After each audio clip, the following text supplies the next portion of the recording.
The Secrets of Doctor Who is brought to you by the Star Quest Production Network and is made possible by our many generous patrons.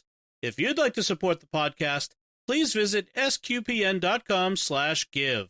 You're listening to The Secrets of Doctor Who, episode 188. One day, I shall come back.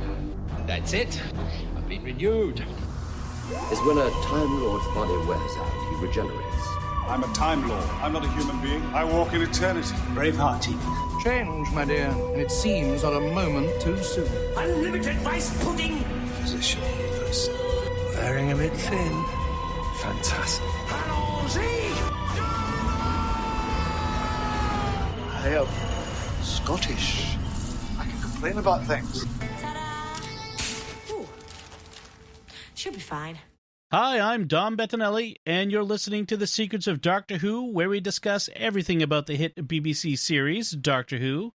And today we're discussing the 11th Doctor story, Vampires of Venice. And joining me today on the panel are Jimmy Akin. Hi, Jimmy. Howdy, Dom. And Father Cory Sticha. Hi, Father Cory. How's it going, Dom? Although I prefer Werewolves of London, but... Yeah, who doesn't? Well, it's a better song. So, folks, please remember to like The Secrets of Doctor Who on Facebook at facebook.com/Secrets of Doctor Who, or you can retweet us on Twitter where we're at SQPN. And please be sure to leave us comments there. We love interacting with you on our social media, both as ourselves and as the page when we can manage to make Facebook switch it back and forth, and on our Twitter and whatnot. We have a lot of fun extending the show beyond the podcast into direct interaction with you, the listener. So we would love for you to show up over there and interact with us. So we have this episode of the 11th Doctor aired in 2010. May 8th, 2010 was when it aired.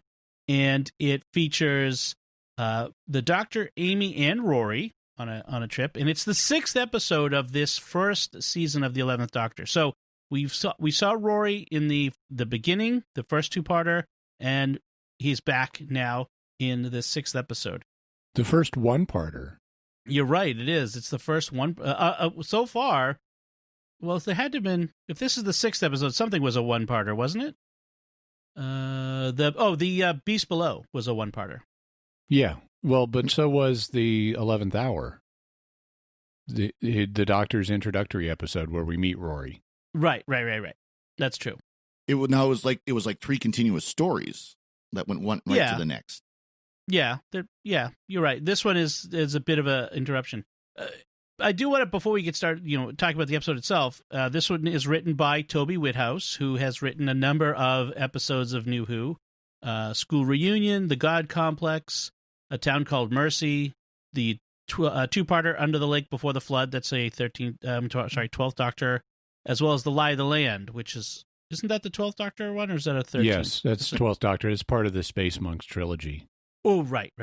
And he also was the German soldier in the bomb crater in the Christmas episode Twice Upon a Time. Yep. So by my rankings, that of the episodes you just named, one of them I think is good. I mean, quite good, at School Reunion. Mm-hmm. Yeah, it has flaws, but seeing Sarah Jane and K9 is just such a treat. Yep. And it was a fun episode. There's a bunch that are kind of in the middle that aren't particularly great, but I don't particularly hate. And then 2 of them are ones I absolutely loathe. We know one. The God Complex and A Town Called Mercy. This is not the worst that Toby Whithouse wrote, but it's not the best by a long shot. It's a fair Midland at best. It's got its moments. Which one was the God Complex? I forget. That's the one with the space minotaur where it's all about not having faith. Oh, right. The Krampus. Yeah. Oh, yes. I find now, so this episode has kind of an interesting place in the overall structure of the season, in the story arc, because part of me wants to say, why do we even have to have this episode? Because it's so not my favorite. It's not that I hate it, but it's not my favorite either. And I kind of go, meh, why don't we watch something else? Why didn't they give us something else here? But there is kind of a structural reason why we need this episode, because the way this has been set up, We knew from the end of the 11th hour that when Amy runs off with the doctor, it was her wedding night. I mean, Right. or the day before her wedding. And so that has to be paid off. We've got to come back and find out what that wedding dress was about. And they have revealed to us in the previous episode that, yes, she tells the doctor she was about to get married the next day. And then she made a move on the doctor, which Stephen Moffat has said he regrets. Yep. And I agree. But we need ultimately, whether Amy makes a move on the doctor or not, we have this unresolved conflict between her desire to travel with the doctor and her marriage. And Amy at some point needs to make a choice. Right. She needs to either choose travel or marriage or find a way to combine the two, which is what ends up happening. Right. But she has this choice as a companion to make. And so next episode, Amy's choice, we start to have that paid off. But before we can get to the choice, we need Rory to understand the stakes. Right. Because he's going to be affected by Amy's choice, whichever way it goes. And so to properly flesh out the drama, Rory needs to learn about the time travel and be exposed to it and be able to make his own choices about how do I feel about this? Is it something I could do? Is it something I want to run away from? Things like that. And so there's a structural need for a Rory initiation to time travel episode. And that's really what this is. So I think there is a structural need for this episode. I just think it could have been pulled off better than it was. I mean, this definitely it's a Rory development episode, but it is so weak. I mean, and that's one of my complaints about the first season of Matt Smith's era is Rory is played by like a dunce. He is not, I can't say he's not a likable character, but I can say that he's not a great character. He's just kind of comic relief for a lot of it.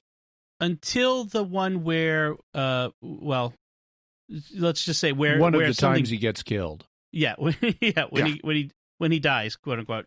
One of the times. Yes.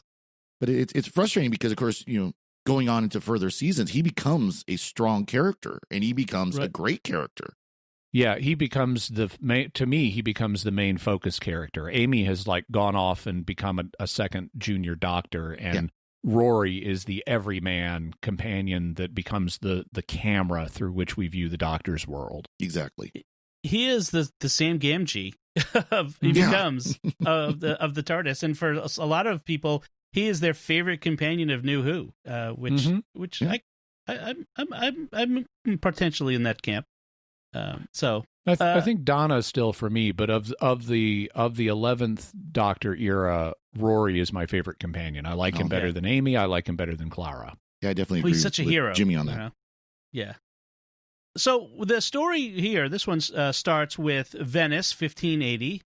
We have a man. We find out later he's a boat builder who's bringing his daughter to what's apparently some kind of exclusive school for girls, where he believes that if she gets admitted, she'll have opportunities in life that he can't provide. He tells this woman, Donna Rosanna, tells her that of his daughter, she is my world, he says. And then Donna Rosanna says, then we will take your world. And, it's very creepy because... Is it Donna or Donia? I'm sorry, Donia. I'm not saying it correctly. I mean, I could be getting my Spanish and Italian mixed up. Yeah, Madonna. I think it's Donna. Mm-hmm. Yeah. So, but it's a very creepy exchange because, you get the subtext here that, she's my world. Oh, then we will take your world into our own and make it our own. That could be the nice way of it, but she doesn't mean it the nice way. She means we're going to take your world from you. Yep. And so, and then as he leaves, like she's admitted immediately, goodbye, you have to leave now. The man standing behind Rosanna bares his sharp teeth. He's got, fangs in his mouth, which is very scary. And then she screams, and then we cut to the opening. And when we come back, we have Rory now in a pub with his pals, his mates, for his bachelor party. And he's on the phone, though, calling Amy to tell her how much he loves her, because that's the kind of guy Rory is. He calls from his bachelor party to tell his fiancée how much he loves her. Mm-hmm.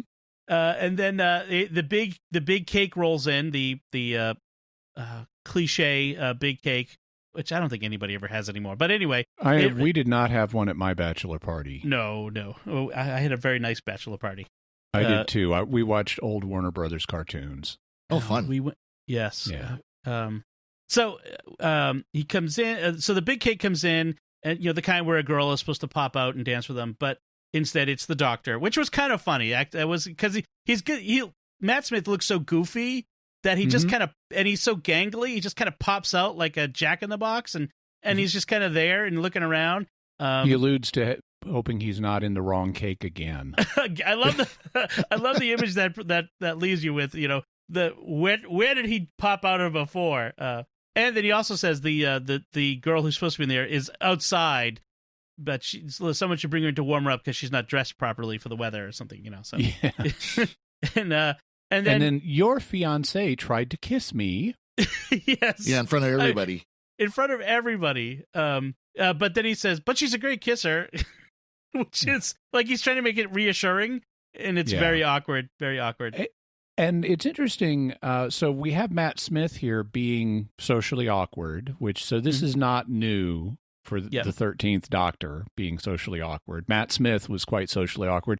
Even Peter Capaldi was socially awkward at times. Really, it's, all of the Doctors, I think, just about have been socially awkward. Maybe not Seven, maybe not McCoy, but you do have this comedic social awkwardness, and it's much more prominent with some Doctors than others. It's definitely prominent with 13. It's prominent with 12. One of my favorite scenes is where Clara has these cards to help Peter Capaldi navigate social situations. It's like, no one here is going to get disintegrated, turned into a jelly / this other thing, it's reassuring things he can tell people. But it's very prominent with Matt Smith. And sometimes it works, but in this particular scene, to quote the second Doctor, Patrick Troughton, I don't like it. Okay. Well, that's one thing I think they've been more conscious about in New Who is kind of calling out the Doctor, or the Doctor suddenly realizing afterwards, Matt Smith, how many times did he say, that sounded better in my head? Right. I did like that. Well, and by the way, the card thing was from under, was it the Under the Lake and the Flood? It was Toby Whithouse thing. Yeah, it was. Yeah. I also for awkwardness, social awkwardness, the fourth Doctor, even though he was still relatively smooth with people, he was very socially awkward in that sense too. He was not great with people. It highlights the alienness, which I like. Yep. So then we go to the Doctor with Amy and Rory in the TARDIS, and he's talking about how he's kind of lecturing a bit about how seeing the infinite time and space can mess with relationships, and so he's decided to take them on a date to any place amazing that they would like to go to kind of help repair the relationship. He apparently feels guilty for Amy's feelings for him or whatnot. I like also there's a great moment where the Doctor is like hinting for Rory to comment on how the TARDIS is bigger on the inside. Yeah. And Rory is all over it. It's just, it's another dimension. Yes. And the Doctor is just so deflated. And it's like, I like the bit when someone says it's bigger on the inside. And he looks at Rory and says, I look forward to that. Yes. Well, Rory talks about, I was reading the latest science, and they've talked about how you could do this with dimensions and everything. And the Doctor's like, wait, what? Yeah, after his experience with Prisoner Zero, he wanted to find out more about all this, alien technology and mysterious stuff. So he's not impressed. One of my Rory's reaction here is one of my favorite TARDIS things. The other two, because they got creative with this in New Who. I mean, we had some, like we talked about last week in Earthshock, where there's just no time with the Space Marines to comment on it, and we just get their reaction shots. Yeah. Right. Because there's an emergency going on. But then in New Who, we have creative variations. We have Rory's, it's another dimension. And then we're going to have Clara, who comes in and sees it. And this is in her 19th century governess incarnation and in the Snowman. And then she runs outside and runs all the way around the TARDIS and comes back in and says, it's smaller on the outside. Yes. and then we have Bill thinking it's like some kind of elevator. Yep. Yeah. And then we have the doctor himself when River Song brings him in, and Doctor Number 12, she doesn't know who he is, and it's my turn, and he starts going on about how it's bigger on the inside. That might have been my favorite one of all, because I did love that. Capaldi's hamming it up. That was so good.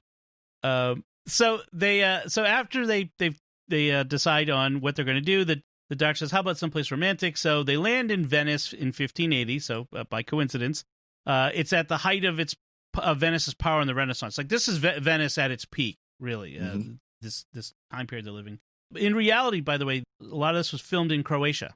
Wow! It's where it stand-in for unspoiled medieval or Renaissance cities now. I suppose a lot of our architecture is fairly similar, so it'd be easy to find places that would match. It was, I think a lot of it was built by Venetians, frankly. Yeah. Because they had expanded their influence. Game of Thrones was filmed in Croatia. A lot of stuff like that is filmed. And frankly, it was probably a lot cheaper, too. That's the other part. So they're stopped by a man who checks their papers. He mentions that there's a plague, and therefore the city is quarantined. That sounds vaguely familiar. Oh, yeah. And no... He's doing quarantining visitors and contact tracing. It's like, oh, yeah, we totally know about this. Yeah, right. So no one can come in or out of the city, how does commerce in Venice happen then? But never mind. Well, we have experience with how that kind of commerce happens. It doesn't. Exactly. All this because of Signora Rosanna Calvieri, the woman from the beginning of the episode. The doctor is kind of surprised. Oh, the plague has died out. There shouldn't be any plague to worry about. Oh, but not according to the official. And Signora Calvieri says she's traveled and seen it, so we have to be very safe. Which this is going to fuel the people who think COVID-19 is fake and the quarantines are controlling us. Maybe it is aliens. Maybe it is. That would be 2020. I like how when the doctor uses psychic paper to get past him, he refers to the doctor as, "Oh, Your Holiness, I didn't know." So that would mean, given the year 1580, yes, that he's either perceiving the doctor as Pope Gregory XIII or as the third Dalai Lama, Sonem Gyatso. I'm betting on the former. Yes. So Pope Gregory is showing up. Yes. Amy is according to the psychic paper, Amy's a viscountess. But when Rory reads it, and this is what's funny, is when he reads it himself, it says he's her eunuch, which is like, so this is Rory's own perception of his relationship now with Amy in this time period. He feels like a eunuch in this relationship. There's a kernel of truth there. Yes. I mean, he is Mr. Amy Pond. Yes, he is. So, meanwhile, we're at the Calvieri School for Girls, where the Kardashians are coming out for a walk. I don't know about you, but they look like Kardashians to me. They're wearing veils and carrying umbrellas against the sun. Guido, the boat builder, is there trying to find his daughter, Isabella. And when he approaches them, they bare their fangs at him, which seems to be a dead giveaway that something's wrong. So the doctor sees all this and then questions Guido, which makes him want to meet the Calvieris. He's intrigued now. So now Rosanna and her son Francesco, the Calvieris, they discuss their plans, something about acquiring enough girls to satisfy all of his brothers. So we've got the development of some dastardly plan that will involve these girls in the school. And also, despite the vampires in the title, mommy is hydrating at this point. So she's like drinking from an enormous chalice of water, not blood. Yep. Well, we don't actually see that it's water. Is it actually water or is it blood? Yeah, well, there's a fountain right there. Okay. And I mean, it kind of implies... You don't see any stain of blood or anything like that on the inside of the chalice when she sets it down. Okay. It's clear. I mean, it sort of implies that all of that imagery, though, about vampires and needing to consume mass quantities of blood and that sort of stuff. So it's kind of in conveying an idea. But we're clear pretty early they're probably not real vampires, but we'll see. We'll get there. Now, Amy and Rory, the doctor's doing his thing with Guido, and Amy and Rory are off walking. There have been real vampires on Doctor Who before. I mean, not just the Haemivores that Ace and the Doctor encountered, but actual vampires from the Fourth Doctor's time Right. in State of Decay, where Adric, this is an Adric episode you haven't seen yet, Dom, where Adric gets sort of traitory with these vampires from the Dark Times. Adric going traitor? I don't believe it. Yeah, you'll have to see it for yourself. So Amy and Rory are off on their own, walking through Venice, talking about what she's been doing with the Doctor and whether or not she's actually missed Rory. I had to say, at this point, though, they don't act much like a couple. Like you don't really get the sense that Amy is all that interested in Rory, and I think that's one of the failings of how they've portrayed them in this first part of this first season is like you can have her be conflicted about her relationship, but you gotta sell why is she marrying Rory? There's just no sense at all up to this point, including in the first episode of the season, why she even likes him. I mean, there's really no chemistry there at all. I mean, it's and that is this frustrating part about this whole thing of she's marrying the guy but wants nothing to do with him. Right. I didn't read it that way. I think Amy is a 20-something young woman who's immature and flighty and has issues from being abandoned by the Doctor as a child. And so I think she likes Rory and she wants to marry Rory, and I think she's interested in Rory, but she also is so excited about getting to travel with the Doctor now that's her exciting, distracting new toy in her life, this time travel thing. And so she's into this adventure, and he's more like interested in their relationship. And there's a moment where this really comes out. The Doctor and Rory and Amy all run together, and the Doctor's like, "There's vampires," and Amy's like, "Vampires," and Rory's like, "Vampires?" And you just see the difference in enthusiasm level, right? Where the Doctor and Amy are on the same page as time travelers, but Rory is not yet there. But whenever Amy realizes that she's damaging her relationship with Rory, she's like, "Nope, I'm going to suck it up. I'm going to focus on Rory now. Yes, let's go on with our date in romantic Venice." And then she'll get distracted again by vampires and time travel and stuff. But she's trying to make it work. She's just very distracted and immature. It's similar in some ways to the Ninth Doctor, Rose and Mickey. Although I have to say, Rose and Mickey, they did seem like a couple. I mean, there was much more. But Rose was still like, "I'm excited to see this dangerous thing." And Mickey's like, "Why? It's dangerous." And so it was similar in that way. But I think in with Rose and Mickey, there was still more of a sense of relationship, although they end up breaking apart. They end up, he ends up leaving. So, it's an interesting difference. So anyway, they hear a scream. They run up and find Francesco sucking blood from the neck of the flower girl. Amy chases him, but loses him when he dives into a canal. You can see him looking at her from below the water in the canal. By the way, we should mention that the fangs these vampires have are not the normal vampire fangs, which are basically elongated, canine teeth. Yeah. And these are like some kind of weird fish fangs that are, it looks like more like the teeth you'd find in the mouth of certain kinds of fish. Piranha, I think, is what came to my mind. But which is actually kind of funny given the urban legends about piranha living in the canals of Venice, which might be where this story's genesis might come from. Haven't heard those. Oh yeah, when I was a kid, and obviously it could never happen because piranha are Amazonian tropical fish. Also, they don't eat people the way the movies make it sound. Yes. So the Doctor, meanwhile, is sneaking into the Calvieri school. He's down in the cellar, admiring a mirror on the wall, and the girls from the school admiring himself in a mirror on the wall. That's true. Right. And the girls sneak up behind him while he's looking in the mirror, and they don't have a reflection. So one of these vampire, facts Tropes. we have.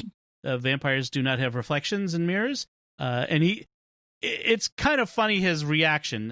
He's sort of whipping around. The girls are all speaking in unison, by the way. They all in one voice. They ask who he is, and he I do like that he whips out what he thinks is the psychic paper, but Amy still has that. Yeah. It's his library card that has the first doctor's photo on it, William Hartnell. Yeah. So, I did like that. Because he left the psychic paper with Rory. Yes, yep. That's right. Yeah. That's right.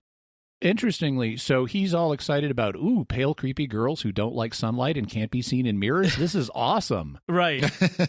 And he figures out there's some kind of low-level perception filter or something that's keeping them from being seen in the mirrors. It's interesting. Stephen Moffat, his most recent big TV project with Mark Gatiss was Dracula. They did an updated 3 90-minute movies about Dracula. And so it's interesting to compare the treatment of vampires in this to the treatment of vampires that Moffat is later going to go on to do. Because they do one of the key things in the new Dracula series, which is not for children. Yeah. But one of the key things in it is you have this nun, Abigail Van Helsing, who is interested in the occult. She's got this great line where at one point Dracula's quizzing her about her knowledge of these occult matters, and she's like, "We can discuss my improperly suppressed interest in the occult later. For now, I'm interested in this."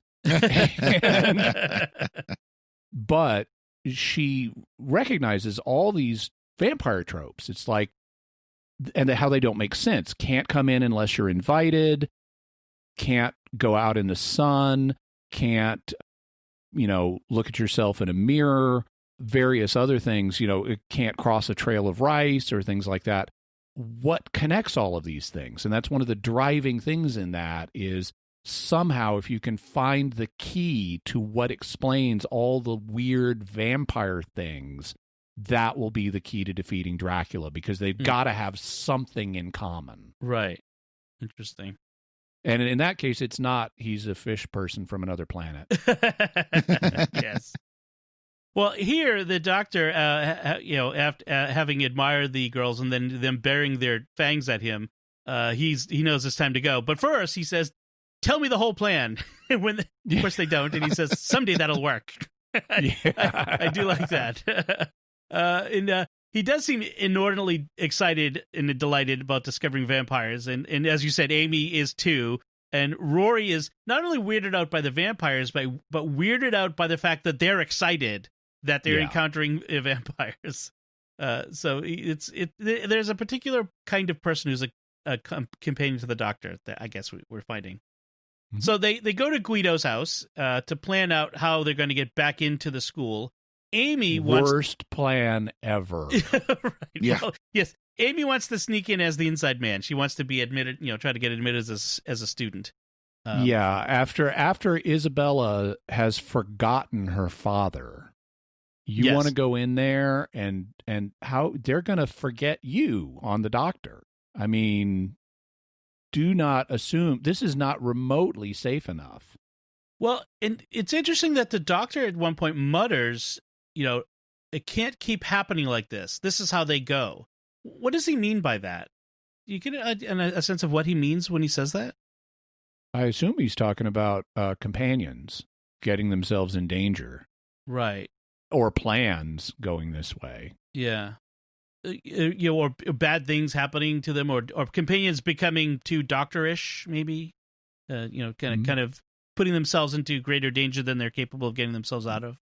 Which is a big theme in this episode. Yes. We do get the Chekhov's pile of gunpowder. Mm-hmm. Yeah. Since Guido builds boats at the Venetian Arsenal, which is a famous, world wonder sort of thing, it's their Venice's military base, basically. Mm-hmm. He's been taking home barrels of gunpowder instead of pens from the office. Yeah, exactly. Was it the doctor or Rory who said that? The doctor says most people just nick stationery from where they work, which is good. And then the doctor says that to end this scene, he says, "It makes you wonder what could be so bad that it doesn't mind making you think it's a vampire." Like they're okay. Apparently, the Calvieris are okay with everyone thinking they're vampires. So what could be so bad that vampire is the better option to let people think you are? That was a pretty good twist on things. Mm-hmm. So they've settled on the fact of Rory posing as Amy's brother to get her into the school. There was a whole thing about Amy didn't think having the doctor pose as her brother. She thought that was weird, but having her fiance pose as her brother was not. But they do a pretty bad job of selling it. I like how Rory explains that he's a gondola driver. Yeah. Because he can't think of the word gondolier. Yeah. And for Americans, saying you're a gondola driver is it sounds a little stranger than it would in Britain, because they'll refer to pilots of planes as, driving the plane. Yeah. And so, but here in America, we would never do that. It's either piloting the plane or flying the plane. Well, I've heard Americans use the term driving the plane, but probably a clearer example is we talk about the guy who runs the train as an engineer. Over there, he's the driver of the train. Yeah. Right. Yeah. Right. Oh, I also like the psychic paper this time, which they show to Signora Calvieri. Yes. And you have such excellent references from the King of Sweden. Right. So I guess he gave them things that they were needing. Well, that's the thing is like she turns to her steward and goes, after Rory kind of blurts out you should take her because she would be great here. Cheers. And she turns to her steward and says, "Why have you brought me these imbeciles? They've had references from His Majesty King of Sweden." Oh, well, we'll let you in. There's a great bit in a Jeeves and Wooster where Jeeves is playing Minnie the Moocher on the piano. Uh-huh. And he's then talking. I'm sorry, Wooster is playing Minnie the Moocher. He had a dream. She had a dream about the King of Sweden. He gave her things that she was needing. And he turns to Jeeves to talk to him about that. And he says, "Yes, His Majesty King Gustav does seem to have been remarkably generous with the young woman." That's one show I've got to just sit down and watch one day. Gotta love Jeeves.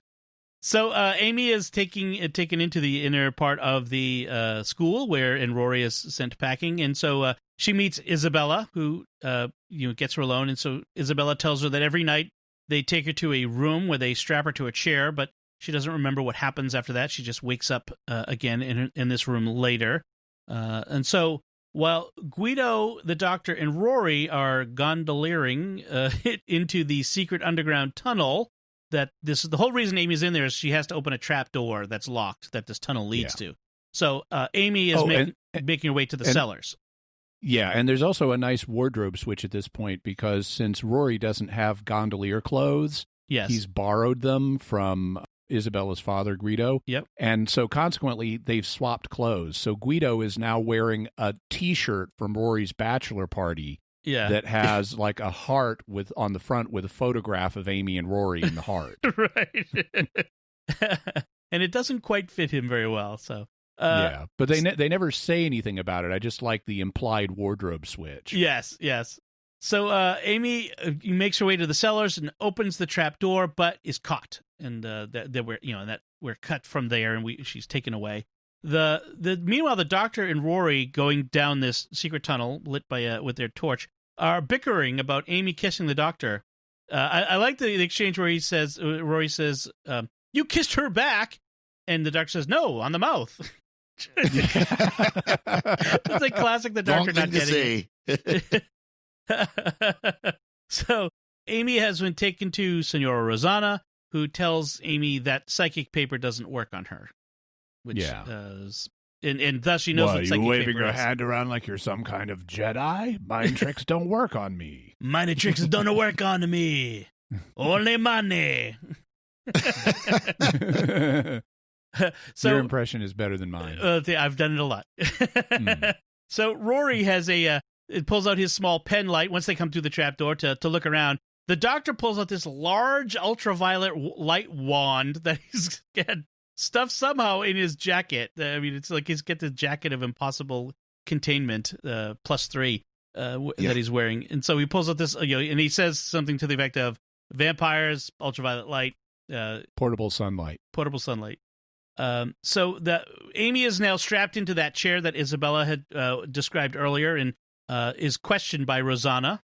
And the question is, what are you doing in my school? And Amy's answer is, I'm from Ofsted. Yes. And that won't mean anything to Americans, but in Britain, Ofsted is the Office for Standards in Education. Right. So why are you in my school? I'm from the Office of Standards in Education. She's a school inspector, is what she's saying there. Obviously, their jurisdiction does not extend to Venice, but nice try, Amy. So as she's being questioned, Francesco and the other girls are taking out an IV drip bag, and they strap her into the chair, and Rosanna then bites Amy on the neck, does the vampire thing, and the doctor, meanwhile, with Rory in the cellar, finds a chest and opens it up and finds the desiccated remains of a body with fangs, who's had all of the moisture taken out of them. Her, presumably, I think is what they determined was a girl. And Rory then confronts the doctor. This is I like this moment for Rory here, because he kind of stands up to the doctor, says, you know what's dangerous about you? It's not that you make people take risks. It's that you make them want to impress you. You make it so they don't want to let you down. You have no idea how dangerous you make people to themselves when you're around. And the doctor doesn't really have a response to that, because I think he knows. And this is a really surprisingly early insight from Rory. Yeah. I mean, later, after Rory gets to know the doctor, he's going to tell the doctor things like, you make people like you and stuff. And he has these deeper insights into the doctor's flaws. And this kind of comes out of nowhere. Right. I mean, he's seen Amy do this now and correctly intuited, apparently, that she's endangering herself to impress the doctor. But wow, Rory is surprisingly insightful here, especially this early. Yeah, well, this ties into that statement about the doctor muttering about, why is it going this way? Why does it always go this way? You know, it's the same kind of thing where even like you said, doctor's aware of it, but to hear it from someone else kind of puts him back on his heels a little bit, and makes him kind of stop and think. Although he does kind of pay it back to Rory a little bit later too. So right. So this is why I kind of I think, Father Cory, you were right that they play Rory kind of as a dummy this first season, most of this first season. But there are these moments where he kind of stands up. He gets that backbone that will be known for later. And this is one of those. This is nice.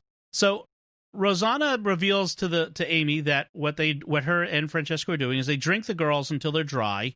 They suck all the blood out and then fill them with their own blood so that it rages in them like a fire, and eventually transforms them into the alien that they are, and are no longer human or die, which is what the desiccated corpses of the girls who didn't survive the transformation. So it's a sort of body snatchers sort of situation here is what we got.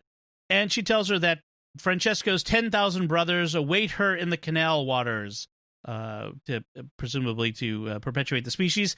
And so Amy kicks at her, damaging a device that's under Rosanna's coat, a kind of chameleon circuit or a perception filter that reveals that she's some kind of tilapia.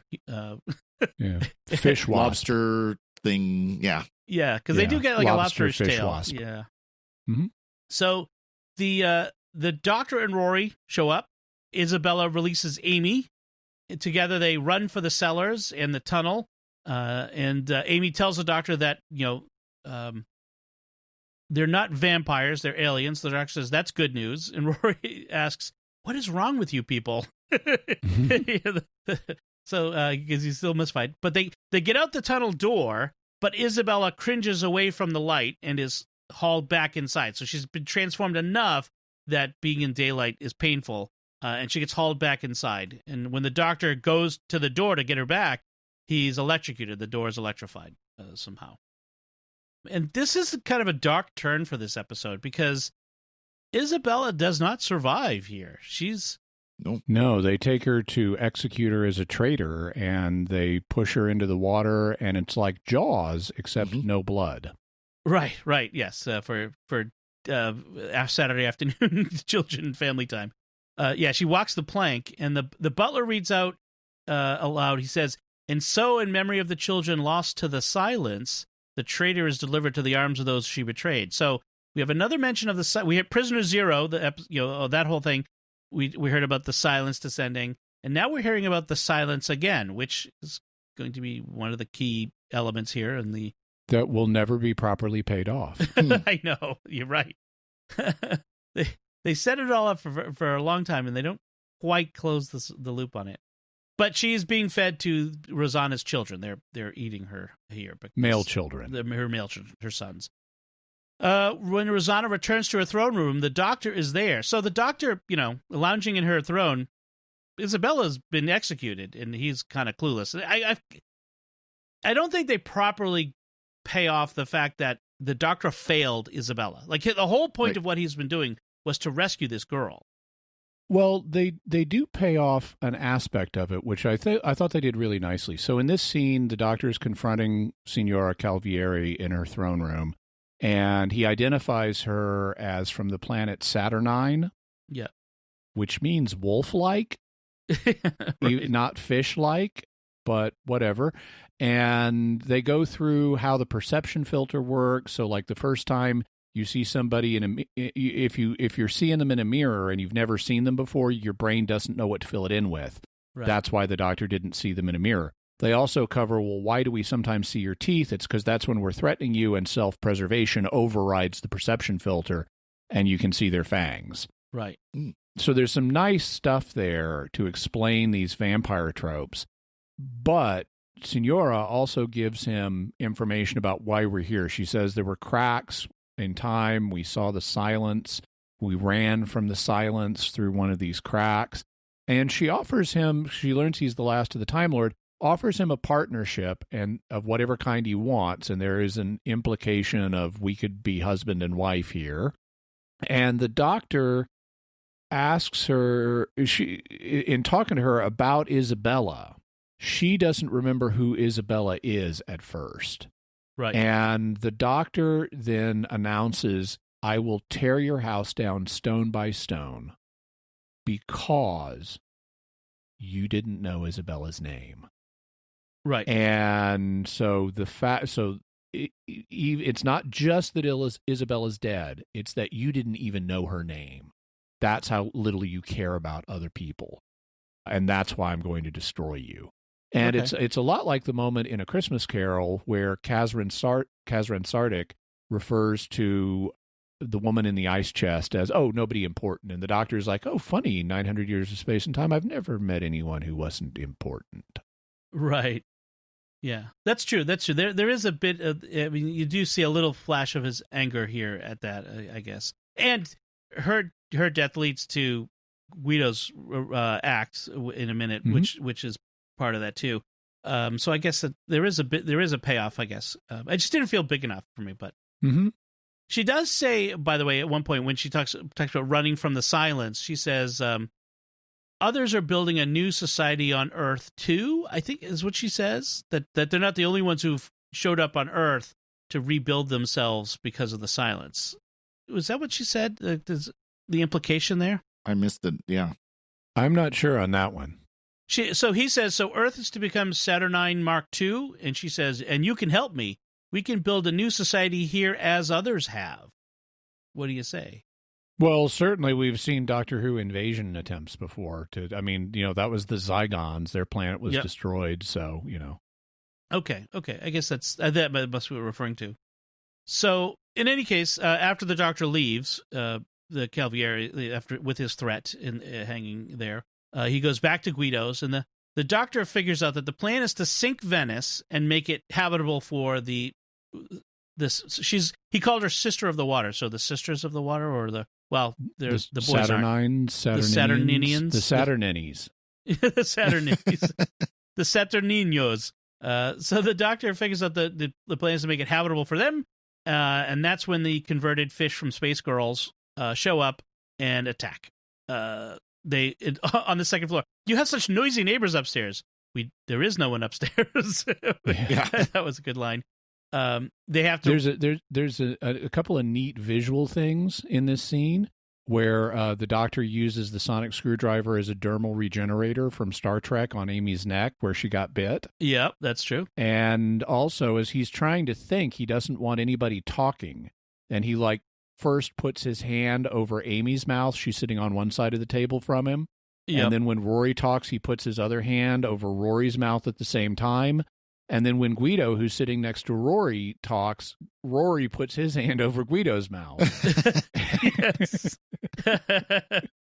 Stop talking, brain thinking, hush. And then he comes up with a plan. The girls from the school show up. They break a window. He shines the UV light at them to kind of make them shy away from him. Although they're out in sunlight, so I'm not sure what the big deal is. And then he uses the sonic to turn off the perception filter for a moment to reveal that they are actually fish from space people. Fish wasp, lobster people. Yeah. They go. So the Doctor and the others run from them. The Guido tricks the Doctors and the others out, then slams the door behind them and stays inside. Then leads the girls to his stockpile of gunpowder to blow them all up together. So he kills the converted fish girls, which was going to ruin Rosanna's plan, but she doesn't know it yet, and himself. Meanwhile, Rosanna activates a device in her tower of her school that starts blowing smoke into the sky and causing clouds to roil because if it rains enough over Venice, it will sink or something. Well, I wondered about that too. I mean, how does a storm sink Venice? Because it wouldn't. Yes. But apparently she's also causing an earthquake. Right. And I think the earthquake will sink Venice. That would sink Venice, I think, yeah. The Doctor orders Amy back to the TARDIS.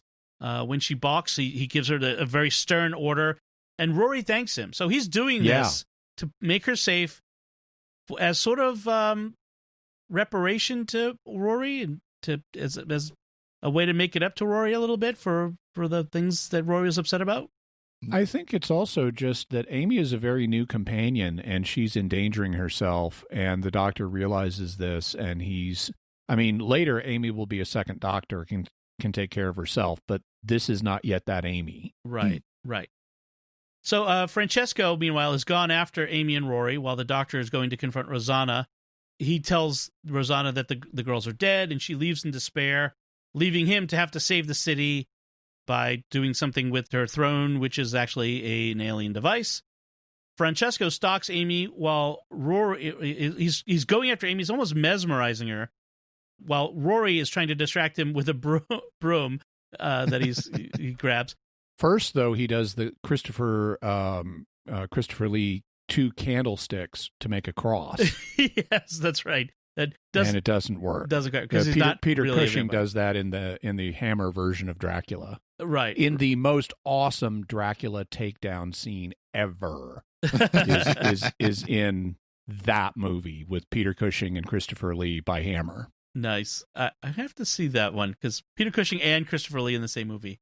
Saruman and Grand Moff Tarkin.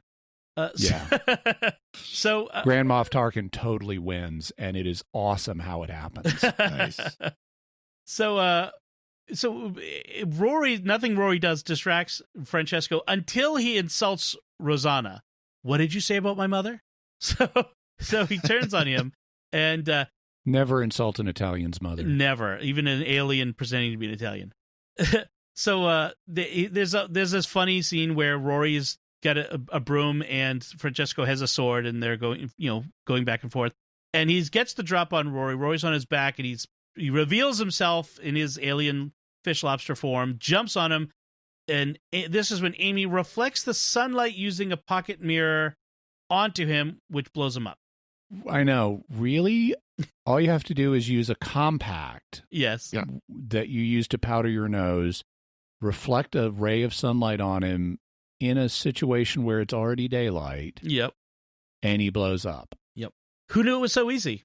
Well, I think what they're saying, they're saying they can go outside during the day, but it can't be direct sunlight. Yeah. I mean, it's in the narrow alleyway. Maybe. I know. Again, we're not the biggest fan of this particular writer, so understandable. Right. Or I mean, I kind of do like his non-Doctor Who writing, because he also writes fan stuff. Yep. Okay. And I just, his scripts are not always the greatest. I also, after having seen Rory endanger himself in order to defend her, Amy now kisses Rory. Right, that's true. Yes, this is the moment where, where she sees him as action hero Rory. And that makes her like him all the more. So they go to help the Doctor. He tells them, destroy the throne, rip things apart off of it, just get it to stop, because he's going to climb the tower to shut down the generator, which is in the tower. If they destroy the throne, is like the primary control panel, so if they destroy that, everything will shift to the secondary control in the tower, which he knows somehow, because the Doctor always knows. And so people on the outside in Venice are totally panicking and freaking out because it's raining. Right. And I'm not sure why. And then the Doctor climbs up to the top of the tower where the secondary hub and generator is, and he opens it up, and it has an off switch. Yes. And it's just a little switch. And he flips the switch, and it stops raining. And the crowd below applauds because it's not raining anymore from their perspective. And they somehow know that he stopped the rain, as opposed to just being someone who climbed up a tower and did something they couldn't see. Yeah. Aha. Well, and of course the Doctor has to climb on the outside of a tower again, because the Doctor always has to do. He's the 10th Doctor and now the 11th Doctor. They're always climbing towers up into dangerous places to turn things off and fix things. See, this is the point, though, where it became clear, at least in my mind, that they were kind of hitting a point of, we need to end this episode. How do we do it as quickly as possible? I know we have the Doctor climb up the tower, and then we have the final scene where... Yeah, unplug it. He flips a switch. And this is like a 1940s on-off switch that you'd have on a fan or something. Well, it looks like the kind of switch you'd get at Radio Shack today. I mean, just your basic metal switch. Toggle. Yeah. That is on something that rotates. So it makes it harder to get at it. That's what it is. Anyway.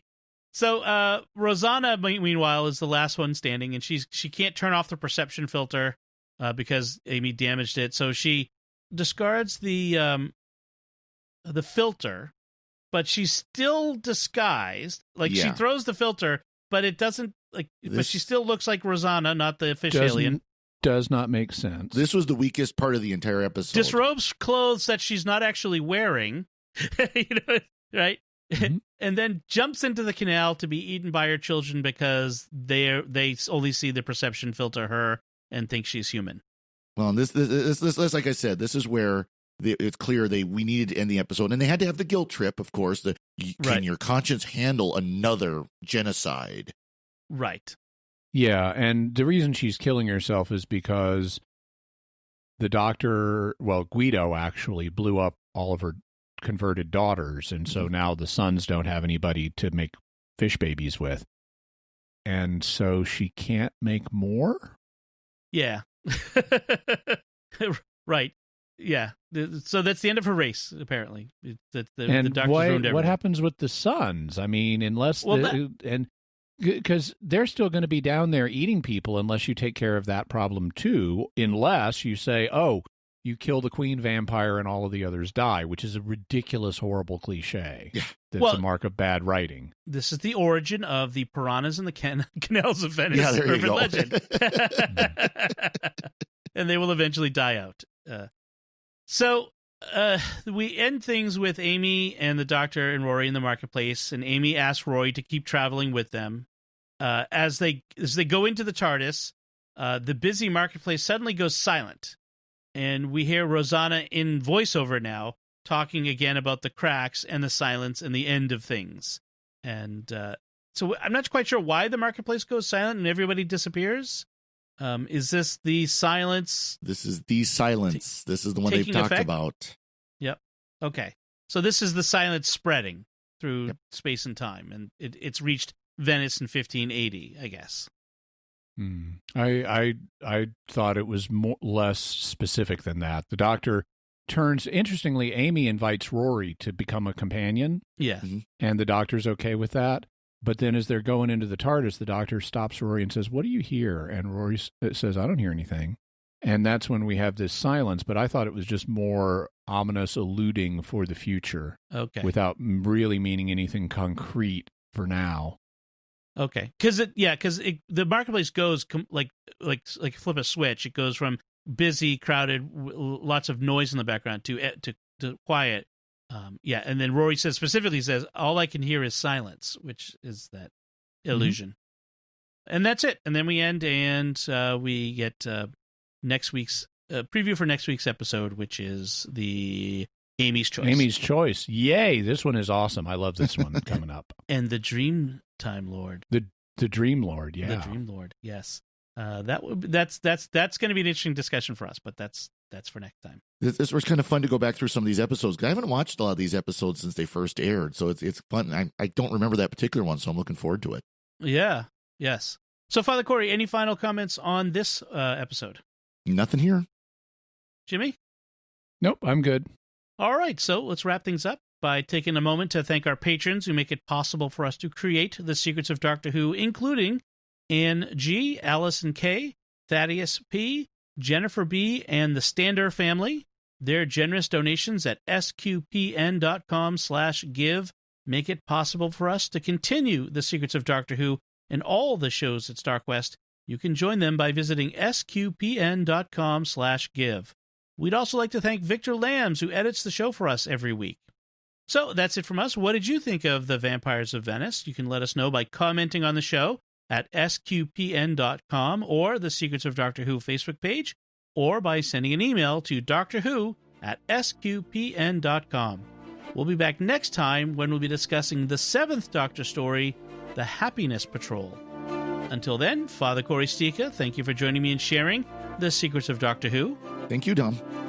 Jimmy Akin, thank you as well. Thanks, Dom. And once again, I'm Dom Bettinelli. Thank you for listening to the Secrets of Doctor Who on StarQuest. And remember, funny how you can say something in your head and it sounds fine. Right. This is going to be fun.